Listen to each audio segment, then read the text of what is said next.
السلام علیکم ورحمۃ اللہ وبرکاتہ۔ مجھے آپ کی قسم پر اعتبار نہیں، ملزم نے کہا، کیونکہ آپ قرآن سے منحرف ہو چکے ہیں۔ کیا میں مسلمان نہیں؟ مظفر الدین نے تحمل سے کہا، آپ یقیناً مسلمان ہیں۔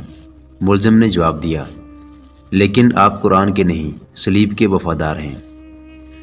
میں اپنی توہین اس شرط پر برداشت کر لوں گا کہ میں نے جو پوچھا ہے وہ مجھے بتا دو۔ مظفر الدین نے کہا، تمہاری جان میرے ہاتھ میں ہے، آپ خدا کے ہاتھ سے میری جان چھین نہیں سکتے۔ ملزم نے کہا، آپ ہماری فوج میں رہ چکے ہیں، آپ کو اچھی طرح معلوم ہے کہ ہماری فوج کا ہر سپاہی اپنی جان خدا کے سپرد کر چکا ہے۔ میں آپ کو یہ بتا دیتا ہوں کہ میں اپنی فوج کا جاسوس ہوں اور میرا ساتھی بھی جاسوس تھا۔ میں آپ کے کسی اور سوال کا جواب نہیں دوں گا۔ میں زندہ ہوں، میری کھال اتارنی شروع کر دیں، میرے منہ سے اپنے سوالوں کا جواب نہیں سن سکو گے۔ اور میں آپ کو یہ بھی بتا دیتا ہوں کہ شکست آپ کے مقدر میں لکھ دی گئی ہے۔ اس کے ٹخنوں میں رسی ڈالو اور اس درخت کے ساتھ الٹا لٹکا دو۔ مظفر الدین نے ایک درخت کی طرف اشارہ کر کے حکم دیا اور اپنے خیمے میں چلا گیا۔ وہ دونوں ابھی تک نہیں آئے۔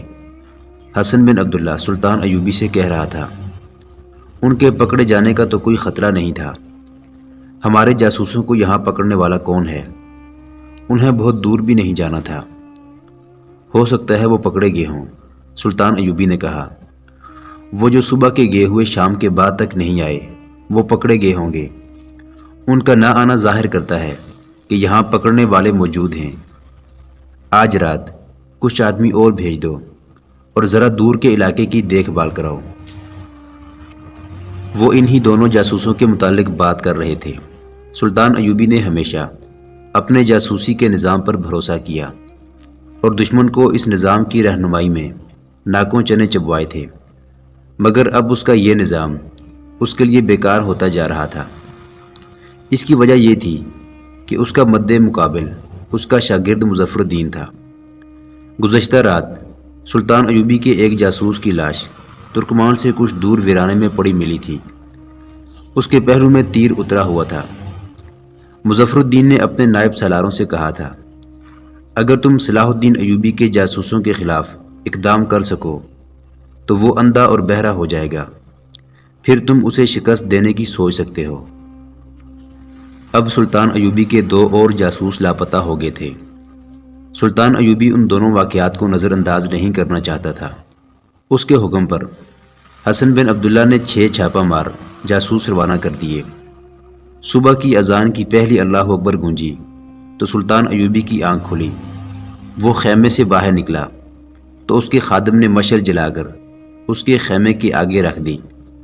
ادھر سے ایک گھوڑ سوار گھوڑا دوڑاتا آیا۔ سلطان ایوبی کے سامنے رک کر وہ گھوڑے سے اترا اور کہا، سلطان کا اقبال بلند ہو۔ اپنے دائیں پہلو کے علاقے کے سامنے کسی فوج کی حرکت سنی گئی ہے۔ دیکھ بھال کے لیے 2 آدمی آگے گئے تھے۔ انہوں نے تصدیق کی ہے کہ فوج آ رہی ہے۔ سلطان ایوبی نے مرکزی کمان کے سالاروں کے نام لے کر کہا کہ انہیں فوراً بلاؤ۔ وہ زمین پر بیٹھ گیا اور تیمم کیا۔ اس کے پاس وضو کے لیے وقت نہیں تھا۔ وہیں قبلہ رو ہو کر اس نے مصلی بچھائے بغیر نماز پڑھی، مختصر الفاظ میں دعا مانگی اور اپنا گھوڑا منگوایا۔ یہ مظفر الدین کے سوا اور کوئی نہیں ہو سکتا۔ سلطان ایوبی نے اپنے سالاروں سے کہا، یہ صلیبی نہیں ہو سکتے، ان کے آنے کی سمت یہ نہیں ہو سکتی۔ اگر یہ اطلاع صحیح ہے کہ دشمن ہمارے دائیں پہلو کے دستوں کے سامنے اور دائیں سے آ رہا ہے تو خیال رکھنا، یہ 2 طرفہ حملہ ہوگا۔ اپنے کسی دستے کو پیچھے نہ ہٹنے دینا۔ پیچھے 1500 قبروں کے گڑھے ہیں، تمام لاشوں کو ابھی دفن نہیں کیا گیا۔ یہ گڑھے ہمارے سواروں کی قبریں بن جائیں گے۔ سلطان ایوبی گھوڑے پر سوار ہوا۔ اس کے محافظ دستے کے 12 محافظ اس کے پیچھے چل پڑے۔ وہ سوار تھے۔ اس نے آدھی درجن تیز رفتار سوار قاصد بھی ساتھ لے لیے تھے اور ساتھ 2 سالار بھی تھے۔ اس نے گھوڑے کو ایڑ لگا دی اور ایک ایسی چٹان پر جا چڑھا جہاں سے وہ اپنے دائیں بازو کے سامنے کا علاقہ اور اپنے دستوں کو دیکھ سکتا تھا۔ صبح کا دھندلکا چھٹنے لگا تھا۔ وہ چٹان سے اترا اور دائیں بازو کے دستوں کے کمانداروں کو بلا کر حکم دیا کہ سواروں کو گھوڑوں پر سوار کر دو اور پیادہ دستوں کے تیر اندازوں کو سامنے والے علاقے کے کھڈوں میں اور بلندیوں کے پیچھے مورچہ بند ہونے کو دوڑا دو۔ اب سے دائیں پہلو کے دستوں کی اعلیٰ کمان میرے پاس ہوگی۔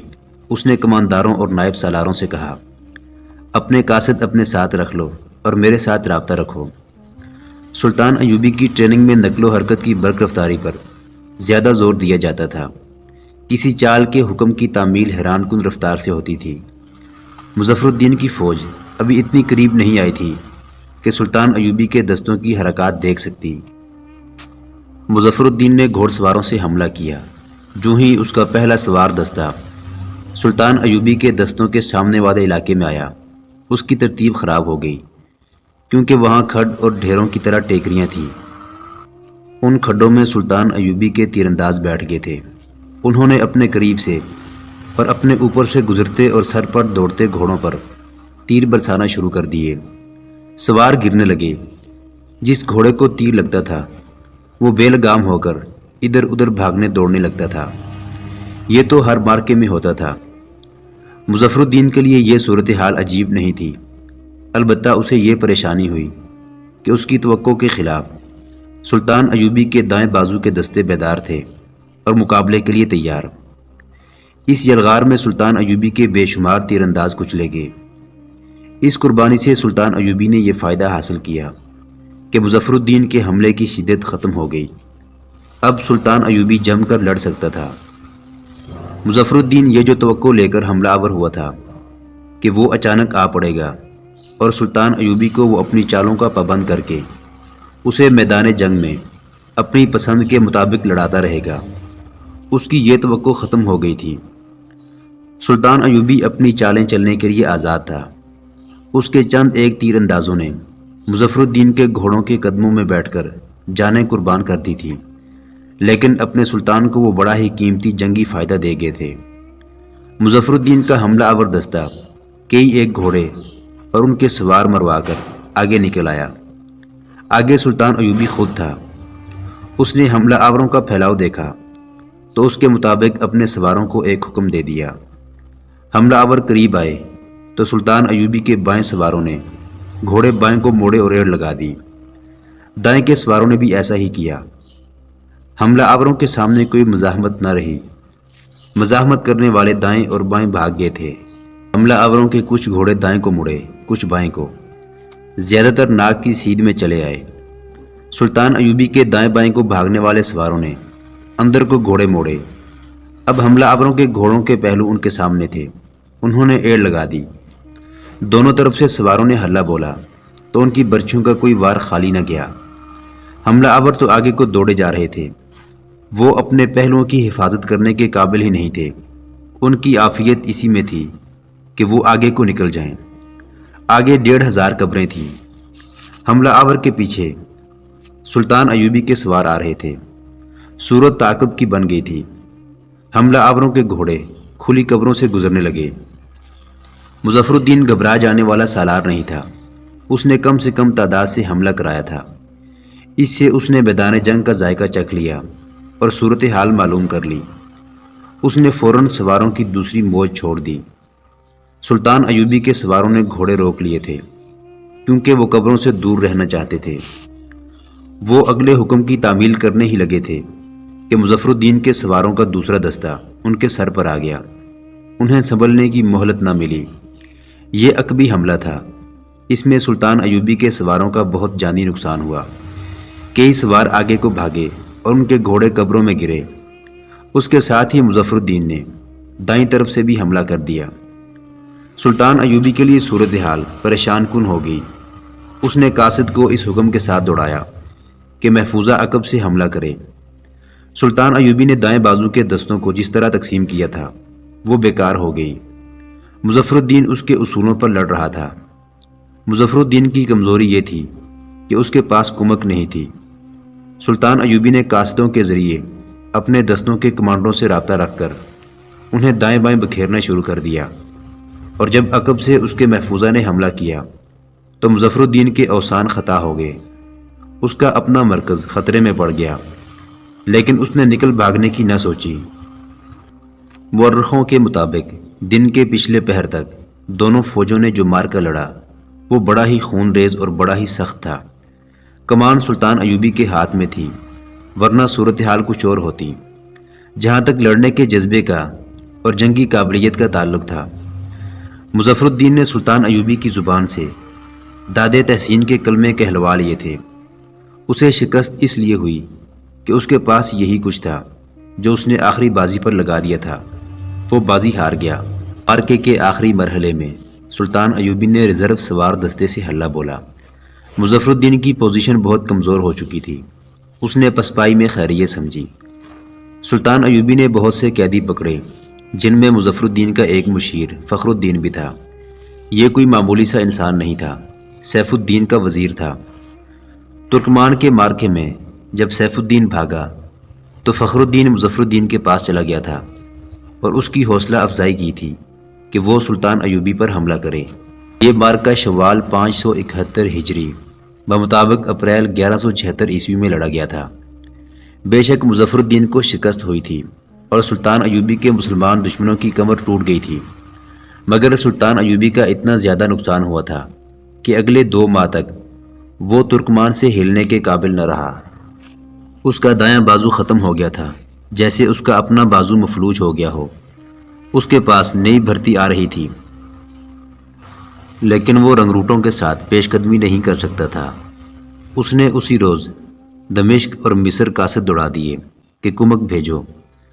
اگر اس کا اتنا زیادہ نقصان نہ ہوتا تو وہ آگے جا کر حلب، موصل اور حران وغیرہ پر یلغار کرتا اور اپنے ان مسلمان دشمنوں کو جو فلسطین کے راستے میں حائل ہو گئے تھے راہ راست پر لے آتا یا ختم کر دیتا۔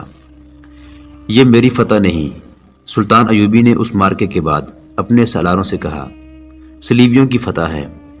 وہ ہمیں کمزور کرنا چاہتے تھے، وہ اس مقصد میں کامیاب ہو گئے ہیں۔ انہوں نے میری پیش قدمی کی رفتار سست کر کے فلسطین پر اپنے قبضے کے عرصے کو کچھ اور طویل کر لیا ہے۔ ہمارے یہ مسلمان بھائی کب سمجھیں گے کہ کفار ان کے دوست نہیں ہو سکتے اور ان کی دوستی میں بھی دشمنی ہوتی ہے۔ میں کہہ نہیں سکتا کہ تاریخ لکھنے والے ہماری آنے والی نسلوں کو کن الفاظ میں سنائیں گے کہ ہم آپس میں لڑے تھے۔ اسے ابھی یہ معلوم نہیں تھا کہ اس کے بھائی جو اس سے شکست کھا کر بھاگ گئے ہیں، اس کے قتل کا ایک اور منصوبہ بنا رہے ہیں۔ اس مقصد کے لیے اس کا تیسرا دشمن گمشتگین حشیشین کے سردار شیخ سنان کے ہاں گیا ہوا تھا۔ اس وقت شیخ سنان اسیات نام کے ایک قلعے میں مقیم تھا۔ اسے یہ قلعہ صلیبیوں نے دیا تھا، جس میں اس نے اپنی فوج رکھی ہوئی تھی۔ اس قلعے میں اس کے پیشہ ور قاتلوں کا گروہ بھی تھا۔ اسیات اور ترکمان کے درمیان اس جہنم نما علاقے میں جہاں سلطان ایوبی کے 4 چھاپا مار بھولے بٹکے پہنچ گئے تھے، سورج افق کے قریب چلا گیا تھا۔ چھاپا ماروں کے کمانڈر الناصر کی آنکھ کھلی، وہ اٹھ بیٹھا۔ دونوں لڑکیاں جاگ رہی تھیں۔ الناصر کے دل پر گھبراہٹ ہو گئی۔ ان لڑکیوں میں سے ایک نے اس کے ساتھ ایسی باتیں کی تھی جن سے ظاہر ہوتا تھا کہ وہ اس کے ساتھیوں کے ساتھ برا سلوک نہیں کریں گی۔ پھر بھی الناصر ڈر گیا۔ انہیں جگاؤ، بڑی لڑکی نے کہا، ہمیں دور جانا ہے۔ ہمیں راستے پر ڈال کر جاؤ گی؟ الناصر نے پوچھا۔ تم سب ہمارے ساتھ چلو گے، لڑکی نے جواب دیا۔ ہمارے بغیر تم منزل تک نہیں پہنچ سکو گے۔ الناصر نے اپنے ساتھیوں کو جگایا۔ بڑی لڑکی نے چھوٹی لڑکی سے کچھ کہا۔ وہ اٹھی اور دوسرے گھوڑوں کے ساتھ بندھے ہوئے تھیلے سے کچھ نکالا۔ پانی کا مشکیزہ کھولا۔ مشکیزے کا منہ کھول کر اس نے تھیلے میں سے جو چیز نکالی تھی وہ مشکیزے میں ڈال دی، اسے ہلایا اور مشکیزہ الناصر کو دے کر کہا، پانی پی لو، منزل تک شاید پانی نہ ملے۔ الناصر اور اس کے ساتھیوں نے پانی پی لیا۔ بڑی لڑکی نے چاروں کو کچھ کھانے کو دیا۔ کچھ دیر گزر گئی تو لڑکی نے تھیلے اور مشکیزے گھوڑے کی زینوں کے ساتھ باندھ دیے۔ سورج نیچے جا رہا تھا۔ تم نے اس جگہ کو جہنم کہا تھا، الناصر نے بلند آواز سے کہا۔ یہاں تو سبزہ زار ہے، تم نے ہمیں اتنی جلدی یہاں کیسے پہنچا دیا؟ اس کے تینوں ساتھی حیرت سے ادھر ادھر دیکھ رہے تھے۔ کیا تم تینوں کو بھی سبزہ زار نظر آ رہا ہے؟ بڑی لڑکی نے پوچھا۔ ہم سبزہ زار میں بیٹھے ہیں، ایک نے کہا۔ کیا تم ہماری جان تو نہیں لے لو گی؟ دوسرے نے کہا۔ تم جنات میں سے ہو؟ نہیں، لڑکی نے مسکرا کر کہا۔ ہم تمہیں اس سے زیادہ حسین خطے میں لے جا رہے ہیں۔ بڑی لڑکی نے الناصر اور اس کے ایک ساتھی کو پہلو بپہلو بٹھا کر دونوں کے گرد اپنے بازو لپیٹ دیے اور بولی، میری آنکھوں میں دیکھو۔ دوسری لڑکی نے الناصر کے دوسرے دو ساتھیوں کو اسی طرح آمنے سامنے بٹھا کر اپنے بازو ان کے گرد ڈالے اور انہیں اپنی آنکھوں میں دیکھنے کو کہا۔ چاروں چھاپا ماروں کے کانوں میں بڑی لڑکی کی مترنم آواز داخل ہو رہی تھی، یہ تمہاری بہشت ہے، ان پھولوں کے رنگ دیکھو، ان کی مہک سونگھو، ان میں جو پرندے اڑ رہے ہیں وہ دیکھو، کتنے خوبصورت ہیں، یہ تمہارا انعام ہے، تمہارے پاؤں تلے مخمل جیسی گھاس ہے، چشمے دیکھو، ان کا شفاف پانی میٹھا ہے۔ لڑکی کی آواز جادو کی طرح ان چاروں کی عقل پر اور آنکھوں پر اور تمام حصوں پر غالب آتی جا رہی تھی۔ الناصر نے بعد میں حسن بن عبداللہ کو جو بیان دیا تھا اس میں اس نے بتایا کہ لڑکیوں کی آنکھوں میں دیکھ کر انہیں پانی کے شفاف چشمے نظر آنے لگے، ان کے ریشم جیسے بال جو ان کے شانوں پر بکھرے ہوئے تھے یہی دلکش پودے کی پھولدار بیلیں بن گئیں، اور انہوں نے اپنے آپ کو ایک باغ میں پایا جس کے حسن کو اور جس کے پھولوں کے رنگوں کو بیان نہیں کر سکتا۔ وہاں ریت اور مٹی کے لمبے لمبے ٹیلے نہیں تھے، ریگزار نہیں تھا، ہرے بھرے درخت اور پودے تھے، اور نیچے مخمل جیسی گھاس کا فرش تھا۔ رنگے پرندے پھدک اور چہچہا رہے تھے اور وہ اس بہشت میں چلے جا رہے تھے۔ وہ چاروں مخمل جیسی جس گھاس پر چلے جا رہے تھے وہ در حقیقت ریت تھی، کہیں کہیں زمین سخت بھی تھی، اور وہ چاروں ایک گیت گنگناتے جا رہے تھے۔ دونوں لڑکیاں ان سے چند قدم پیچھے گھوڑوں پر جا رہی تھی۔ ان کا رخ ترکمان کی طرف نہیں تھا جہاں سلطان صلاح الدین ایوبی کی فوج تھی اور جو ان چاروں چھاپا ماروں کی منزل تھی، بلکہ ان کا رخ اسیات کے قلعے کی طرف تھا جہاں حشیشین کا سردار شیخ سنان رہتا تھا۔ الناصر اور اس کے ساتھیوں کو کچھ علم نہیں تھا کہ وہ کدھر جا رہے ہیں۔ ان کا یہ احساس مردہ ہو چکا تھا کہ وہ جا نہیں رہے، انہیں لے جایا جا رہا ہے۔ ان کے پیچھے پیچھے جاتی لڑکیاں آپس میں باتیں کر رہی تھیں۔ یہ باتیں چھاپا ماروں کے کانوں تک نہیں پہنچ رہی تھی۔ سورج غروب ہو چکا تھا۔ تم کہتی ہو کہ رات کہیں قیام نہیں کریں گی؟ چھوٹی لڑکی نے بڑی سے کہا۔ کیا یہ چاروں رات بھر پیدل چل سکیں گے؟ میں پانی میں انہیں حشیش کی جو مقدار پلائی ہے اس کا اثر کل شام تک رہے گا، بڑی لڑکی نے کہا، اور میں نے انہیں جو کھلایا ہے وہ تم نے دیکھا ہے۔ ان سے تم بے فکر ہو جاؤ، مجھے امید ہے کہ سورج نکلنے سے پہلے ہم اسیات پہنچ جائیں گے۔ میں تو انہیں دیکھ کر ڈر گئی تھی، چھوٹی لڑکی نے کہا۔ یہ تمہارا کمال ہے کہ تم نے ان پر قابو پا لیا اور ان پر یہ ظاہر کیا کہ ہم جنات ہیں۔ یہ مسلمان جنات کے وجود کو مانتے ہیں۔ یہ عقل کا کھیل تھا، بڑی لڑکی نے کہا۔ میں نے ان کی ذہنی حالت پر قبضہ کیا تھا۔ ان کے چہرے اور ان کی چال ڈھال دیکھ کر میں سمجھ گئی تھی کہ صلاح الدین ایوبی کے فوجی ہیں اور راستے سے بھٹک گئے ہیں۔ میں یہ بھی سمجھ گئی تھی کہ ہمیں دیکھ کر یہ چاروں ڈر گئے ہیں۔ اگر ہم ڈر جاتی اور عورتوں کی طرح بزدلی کا مظاہرہ کرتی تو یہ چاروں ہمارے ساتھ وہ سلوک کرتے جو تم ساری عمر نہ بھول سکتی۔ اس ویرانے میں کسی کو ہم جیسی لڑکیاں مل جائیں تو وہ انہیں بہنیں اور بیٹیاں نہیں سمجھا کرتا۔ میں نے ان کی جسمانی حالت دیکھی، پھر میں نے مسلمانوں کی یہ کمزوری سامنے رکھی کہ جنات کے معاملے میں یہ قوم توہم پرست ہے۔ میں نے اپنے آپ کو جین بنا لیا۔ اس جہنم میں ہم جیسی لڑکیوں کی موجودگی کو ان کی عقل تسلیم نہیں کر سکتی تھی۔ ہمیں وہ تصور سمجھ سکتے تھے یا جنات۔ میں نے ان سے جس انداز سے بات کی اس سے انہیں یقین ہو گیا کہ ہم جنات ہیں۔ میں اس قوم کی جذباتی کمزوریوں سے واقف ہوں۔ تمہیں ابھی بہت کچھ سیکھنا ہے، ذرا جلدی سیکھ لو۔ ہم نے سیف الدین جیسے چالاک آدمی کو اپنے اشاروں پر نچا دیا ہے، یہ تو سپاہی ہیں۔ معلوم نہیں میں کیوں اس فن میں کامیاب نہیں ہو رہی، چھوٹی لڑکی نے کہا۔ میرا دل ساتھ نہیں دیتا۔ کوشش کرتی ہوں کہ تم جیسے کمالات دکھا سکوں، لیکن دل سے آواز آتی ہے کہ یہ فریب ہے۔ پھر تم ان مردوں کے ہاتھوں میں کھلونا بنی رہو گی، بڑی لڑکی نے کہا۔ تم پہلی بار باہر نکلی ہو، میں نے دیکھا ہے کہ تم کامیاب نہیں ہوئی، تم صرف داشتہ ہی رہی۔ اس طرح تم صلیب کی کوئی خدمت نہیں کر سکتی۔ تم اپنے جسم کو وقت سے بہت پہلے بوڑھا کر لو گی اور یہ مرد تمہیں اٹھا کر باہر پھینک دیں گے۔ ہمارا مقصد یہ نہیں کہ مسلمان امراء اور حکمرانوں کے لیے تفریح کا سامان بنیں۔ ہمیں ایک جادو بن کر ان کی عقل پر غالب آنا ہے۔ ان چاروں فوجیوں میں تم نے توہم پرستی کی جو کمزوری دیکھی ہے وہ ہمارے صلیبی استادوں اور یہودیوں نے پیدا کی ہے۔ تم نے دیکھ لیا ہے کہ میں نے انہیں کتنی جلدی اپنے قبضے میں لے لیا ہے۔ میں نے ان چاروں سے ایک بات کہی تھی، یہ مجھے میرے استاد نے بتائی تھی۔ وہ یہ تھی کہ انسان ایک لذت کی پیداوار ہے اور وہ ہمیشہ اس لذت کا خواہاں رہتا ہے، اس خواہش کو دبانے کی کوشش بھی کرتا ہے۔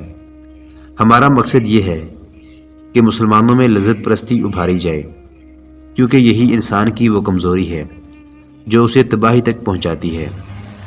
تمہیں وہ رات یاد نہیں جب سیف الدین نے ہماری موجودگی میں اپنے ایک سالار سے کہا تھا کہ وہ اس پر غور کرنا چاہتا ہے کہ صلاح الدین ایوبی سے صلح کر لی جائے؟ میں نے اسی رات اس کے دماغ سے یہ خیال نکال دیا تھا۔ اسیاد پہنچ لیں تو یہ استادی مجھ میں بھی پیدا کرو، چھوٹی لڑکی نے کہا۔ مجھے اس کام سے نفرت ہوتی جا رہی ہے۔ میں ان مسلمان حاکموں کا کھلونا بنی رہی ہوں۔ تم دامن بچا لیتی رہی، میں نہیں بچا سکی۔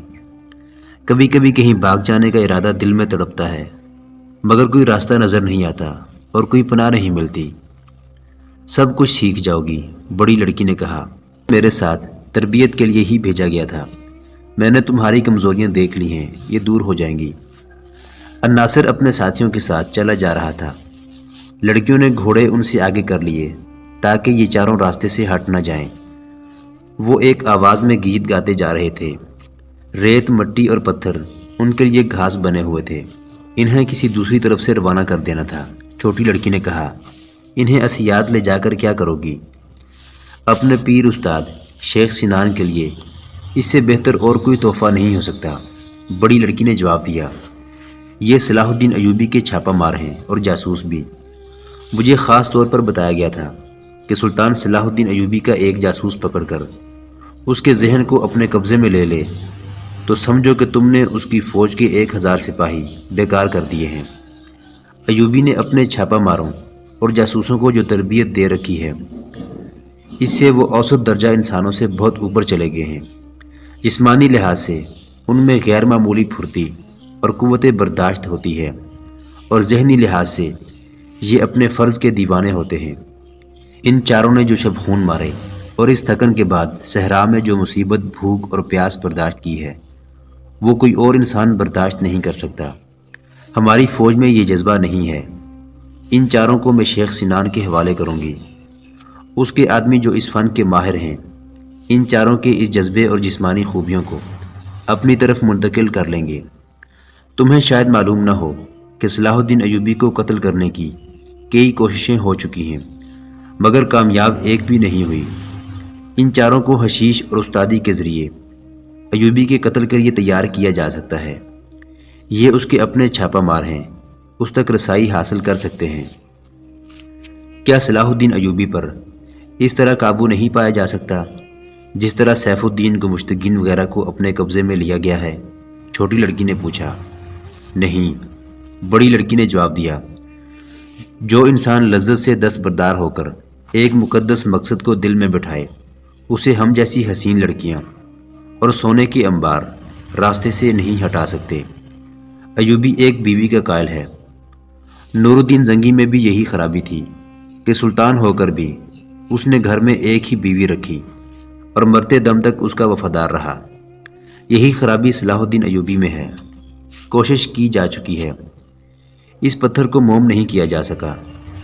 فلسطین پر قبضہ برقرار رکھنے کا یہی طریقہ رہ گیا ہے کہ ایوبی کو قتل کرا دیا جائے۔ مجھے ایسے آدمی اچھے لگتے ہیں جو ایک عورت کے وفادار رہتے ہیں، چھوٹی لڑکی نے کہا۔ میں صلیب کی پرستار ہوں اور صلیب کا مقصد سمجھنے کے باوجود کبھی کبھی سوچا کرتی ہوں کہ میں کسی ایک آدمی کے دل میں اتر جاؤں اور وہ میرے جسم اور میری روح کا حصہ بن جائے۔ جذبات سے نکلو، بڑی لڑکی نے اسے ڈانٹ کر کہا۔ اپنے اس عظیم مقصد کو سامنے رکھو جو تمہیں صلیب نے دیا ہے۔ اپنے حلف کو یاد کرو جو تم نے صلیب ہاتھ میں لے کر اٹھایا تھا۔ میں جانتی ہوں تم جوان ہو اور جذبات پر قابو پانا آسان نہیں ہوتا، لیکن صلیب ہم سے یہ قربانی مانگ رہی ہے۔ پر اسرار قافلہ چلتا رہا۔ الناصر اور اس کے ساتھی لڑکیوں کے گھوڑوں کے پیچھے پیچھے گاتے گنگناتے اور کہکہے لگاتے جا رہے تھے۔ جوں جوں رات گزرتی جا رہی تھی ان کی منزل قریب آتی جا رہی تھی۔ یہ لڑکیاں کون تھیں؟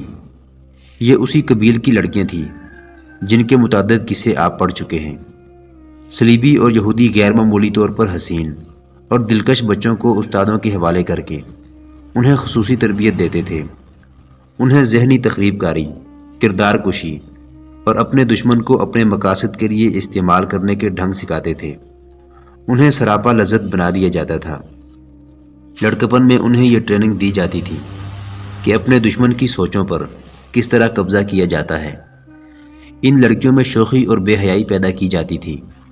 انہیں جذبات سے عاری کر دیا جاتا تھا۔ یہودی چونکہ مسلمانوں کو اپنا سب سے بڑا دشمن سمجھتے تھے، اس لیے وہ اپنی بچیاں صلیبیوں کے حوالے کر دیا کرتے تھے۔ صلیبی اپنی لڑکیوں کو بھی استعمال کرتے تھے اور ان علاقوں میں جن پر ان کا قبضہ تھا مسلمانوں کے قافلوں پر حملہ کرتے اور کوئی خوبصورت بچی مل جائے تو اسے اٹھا لے جاتے تھے، اسے اپنے مقاصد کے لیے تیار کر لیتے تھے۔ یہ دو لڑکیاں کچھ عرصہ پہلے تحفے کے طور پر صلیبیوں نے والی موصل سیف الدین کو بھیجی تھی۔ آپ نے دیکھ لیا ہے کہ سیف الدین سلطان صلاح الدین ایوبی کا دشمن تھا۔ ان دونوں لڑکیوں کو اس مقصد کے لیے بھیجا گیا تھا کہ ایک تو جاسوسی کرتی رہیں اور دوسرا یہ کہ سیف الدین کو بھی یہ نہ سوچنے دیں کہ وہ سلطان ایوبی کے ساتھ صلح کر لے۔ تیسرا مقصد یہ تھا کہ سلطان ایوبی کے خلاف جو مسلمان امراء متحد ہو گئے تھے انہیں اندر سے ایک دوسرے کے خلاف رکھا جائے۔ یہ کام صرف ان دو لڑکیوں کے ہی ذمہ نہیں تھا، وہاں صلیبیوں کی پوری مشینری در پردہ کام کر رہی تھی۔ انہوں نے چند ایک مسلمانوں کا ایمان خرید لیا تھا، یہ مسلمان ان کے لیے کام کر رہے تھے۔